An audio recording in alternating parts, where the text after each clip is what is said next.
some critical thinking skills are so important that you need to use them first, and then you start exploring deeper into the thinking with other critical thinking skills.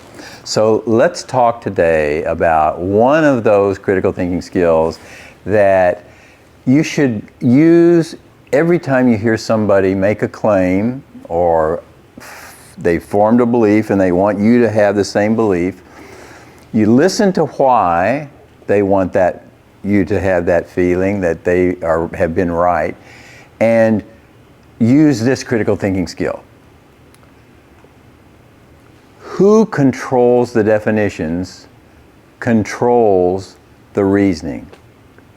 Who controls the definitions controls the reasoning.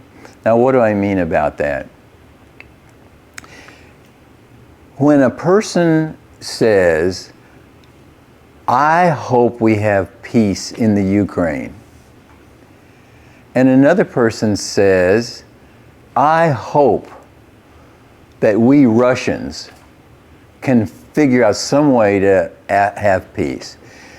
So you hear two different people say, "We want peace." And you say to yourself, well, why don't we have peace? Well, you don't have peace because different people are using different definitions of peace.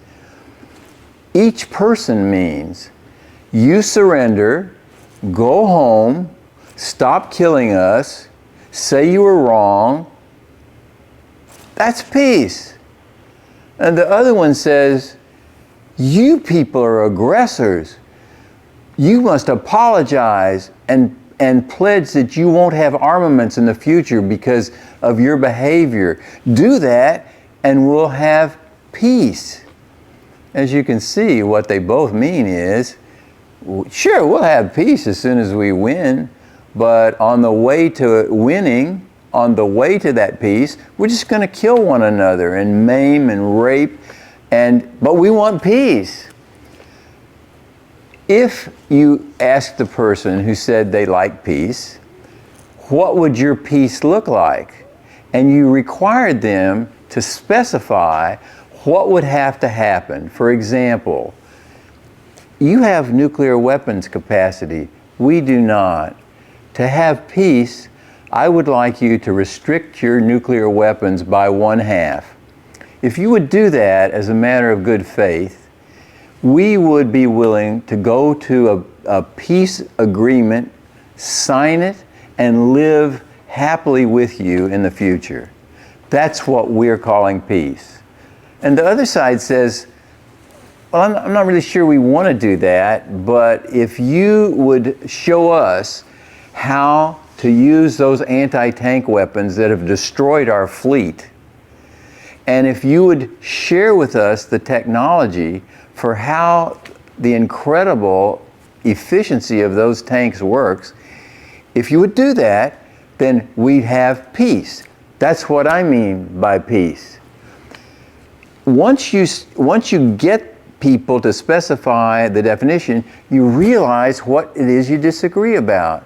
But if you just say to one another, well, let's have peace, you don't get anywhere. Let me give you one more example, a personal example. A lot of people say they love you, and they mean, you know, the next time I see you, I'm going to say hello. Other people may mean, could I call you in the morning? Other people may mean, you remind me of my mother. I wasn't planning to get married, but if I ever do marry anybody, it's going to be somebody like you. Somebody else has an even more flattering representation of what love means, and they say, to be loved by you would be so special that I would give my right arm. I would swim any river because that's how I feel about you.